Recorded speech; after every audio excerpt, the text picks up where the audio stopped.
bom bunuh diri di Palestina. Ustadz Abdul Somad pernah menghalalkan bom bunuh diri di Palestina yang disebut dengan Harokah Istishhadiyah. Saya bilang jangan main-main dengan fatwa. Meskipun Ustadz Abdul Somad mengatakan bahwa ini halal dilakukan di Palestina, tidak boleh dilakukan di Indonesia karena Indonesia negara damai. Persoalannya kelompok teror tidak menganggap Indonesia ini negara damai. Ini Darul Harbi, ini daerah perang ini.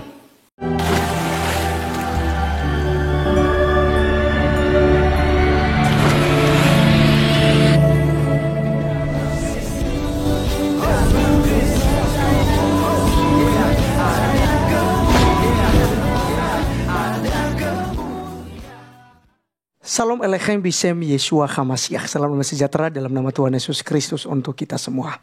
Teman-teman sekalian, pada video kali ini kita akan mendengarkan suatu ceramah atau pembicaraan mengenai ajaran Islam oleh Gus Islah. Dan ini benar-benar menegur keras Ustadz Abdul Somad, teman-teman sekalian, yang tentu saja menurut Gus Islah, fatwa-fatwa yang disampaikan oleh Ustadz Abdul Somad itu bisa menyebabkan kekacauan, bisa menyebabkan permusuhan antara anak bangsa atau antar umat beragama. Bahkan beberapa fakta-fakta yang juga disampaikannya melalui video ini.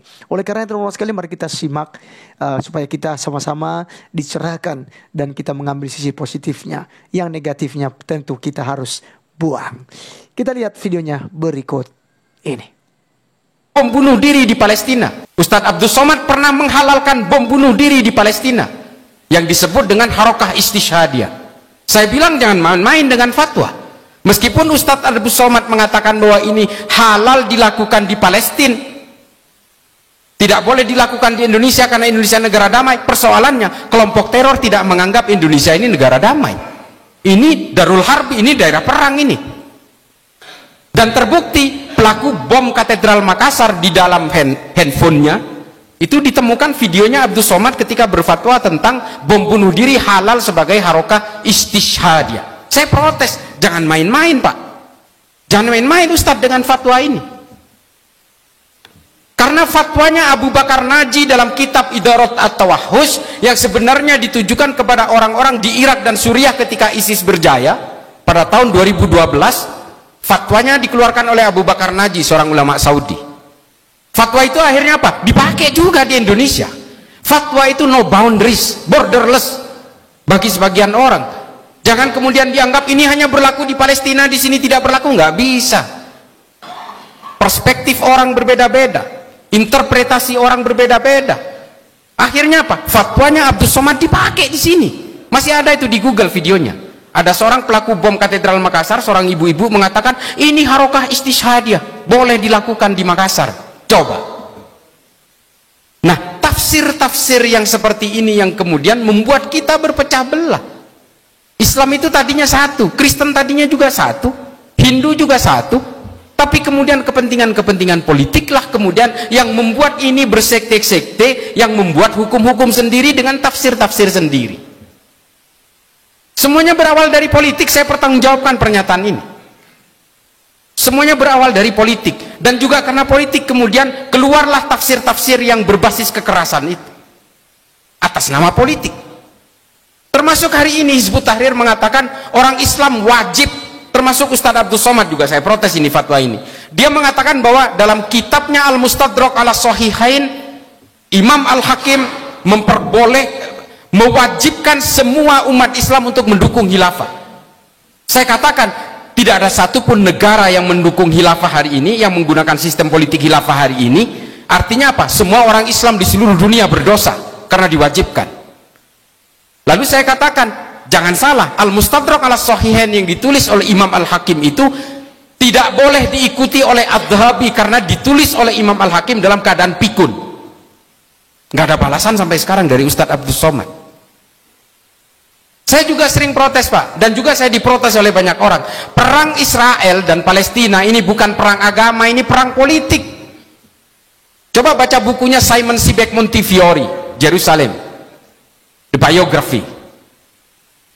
Pertarungan di sana bukan hanya antara orang Islam, orang Kristen dengan orang Kristen, orang Kristen dengan orang Yahudi dengan orang Yahudi, orang Eropa dengan orang Arab. Terjadi di sana hanya untuk memperebutkan Yerusalem. Dari dulu itu. Mulai dari zamannya Titus Vespasian sampai zamannya Khalifah As-Saffah, sampai hari ini Benjamin Netanyahu, nggak pernah selesai. Memperebutkan satu kota, satu Tuhan, 3 agama, 2 ibu kota negara. Antara Israel dan Palestina. Kota satu Tuhan, Yerusalem ini. Kota 3 kuil, gereja di sana juga ada, masjid di sana ada, tembok ratapan juga ada di sana. Dan semua kemudian melahirkan sekte-sekte perbedaan tafsir ketika bersentuhan dengan politik. Syiah juga berbeda, Ahmadiyah juga berbeda, Hizbut Tahrir juga berbeda hari ini, Wahabi juga berbeda, Nahdlatul Ulama berbeda, Muhammadiyah berbeda. Ini semua diawali dari berbagai kepentingan-kepentingan hegemoni yang kemudian punya cita-cita untuk menghomogenisasi semua orang. Saya memang generasi Nahdien, Pak. Tapi kalau NU kemudian ingin melakukan praktek-praktek politik praktis, saya menentang paling awal. Karena berawal dari kepentingan politiklah semua pemeluk agama ini terpecah belah. Saya tadi sudah ceritakan politik yang memecah belah Kristen menjadi Katolik dan Protestan. Berbagai kelompok-kelompok di Amerika juga terjadi hari ini. Kelompok evangelis, white supremacy, Ku Klux Klan, kelompok orang hitam, black Muslim dan sebagainya, berpecah belah, Pak. Black Lives Matter kemarin. Ini semua bermain. Kelompok kiri juga berpecah belah, fasisme, anarkisme, komunisme. Bukan hanya dari kelompok kanan, kelompok kiri pun juga kemudian melahirkan firqah-firqah ideologi. Ada kelompok antifa, antifasis, ada juga anarki. Tujuannya sama semua, menghomogenkan semua orang dan menghegemoni wilayah. Ini kemudian yang membuat berbagai ideologi berbasis agama ini terpecah belah. Makanya berbagai teori-teori seperti ini juga ditulis oleh Elena Gruening dan juga Scott Atran. Talking to the Enemy, mengatakan bahwa basis akar dari semua gerakan teror di seluruh dunia ini ya karena politik. Perpecahan dalam agama juga karena politik. Makanya kemudian kalau politisasi agama ini terus kita tidak bisa tangani, bukan hanya agama yang terpecah belah, Pak. Enklav-enklav sosial dan intimasi sosial masyarakat juga akan hancur. 2014, 2019 orang yang bercerai gara-gara beda politik aja itu banyak, Pak, ribuan. Apalagi saling mengkafirkan sesama orang Islam, saling mengkafirkan sesama orang Kristen, banyak sekali. Suami istri bercerai gara-gara satu milih Jokowi, satu milih Prabowo itu banyak, 1370-an angka perceraian gara-gara politik. Coba.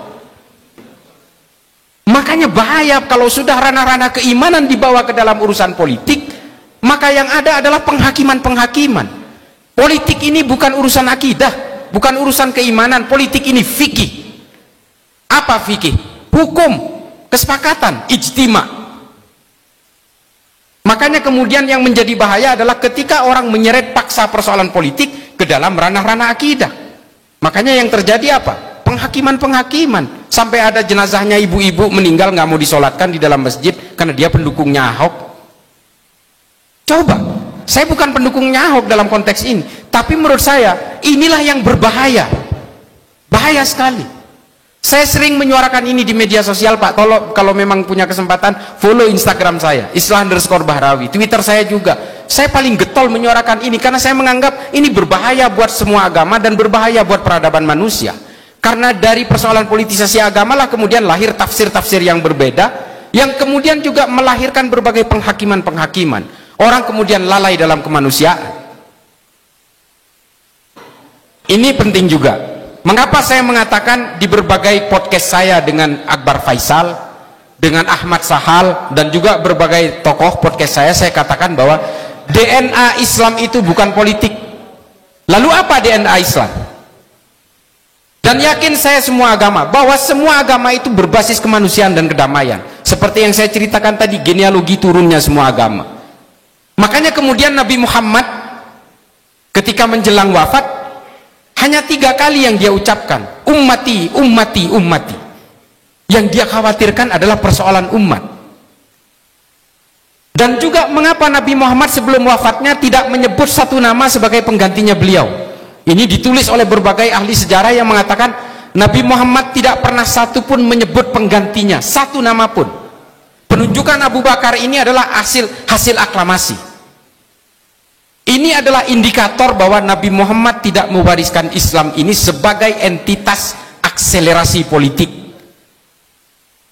Islam ini diwariskan oleh Nabi Muhammad sebagai penyempurna akhlak dan sebagai agama yang harus menjadi wadah terhadap terciptanya kemanusiaan dan kedamaian. Inilah yang disebut sebagai agama yang rahmatan lil alamin. Hanya 2 Pak yang diberikan bebannya oleh Nabi Muhammad kepada kita dari Islam itu. Menjadi orang yang berakhlakul karimah. Yang kedua adalah jadikan Islam ini sebagai agama yang bisa merahmati seluruh alam semesta ilal yaumil qiyamah, sampai hari kiamat. Kalau hari ini Islam ini sudah dibawakan dengan caci maki dan kebencian, nggak sampai kiamat nggak bakal laku Pak. Makanya kemudian para ulama sepakat untuk menghentikan semua paham-paham kekerasan dari berbagai fabrikasi politik ini, maka kemudian reposisi fungsi Islam ini sebagai bejana kemanusiaan dan kedamaian. That's it. No more or less. No offer. No compromise. Oke teman-teman sekalian, itulah yang kita sudah dengar bersama. Dan teman-teman kalian tentu bisa mengambil mana yang baik dan mana yang tidak baik. Tapi satu hal teman-teman sekalian, satu-satunya agama yang selalu mengajarkan kita untuk mengasihi musuh, mengasihi ya siapapun, adalah agama Kristen. Karena Tuhan kita Yesus Kristus yang kita imani, yang kita percaya sebagai Tuhan dan Juru Selamat, mengajarkan kepada kita bahwa kita harus berusaha berdamai kepada semua orang, bahkan kepada musuh kita. Dikatakan dalam Matius pasal 5 ayat 44, aku berkata kepadamu, kasihilah musuhmu, berdoalah bagi mereka yang menganiaya kamu. Bahkan Rasul Paulus yang dihina-hina, Rasul Paulus yang dikata-katain oleh oknum-oknum, debater-debater dari Muslim. Dia mengajarkan kita bahwa janganlah kamu membalas kejahatan dengan kejahatan. Di dalam Roma pasal 12 ayat yang ke-17 sampai ke-21 teman-teman sekalian. Di mana dia mengatakan bahwa jika seterumu lapar, berilah ia makan. Jika ia haus, berilah dia minum. Dengan berbuat demikian kamu berbuat bara api di atas kepalanya, menumpukan bara api di atas kepalanya.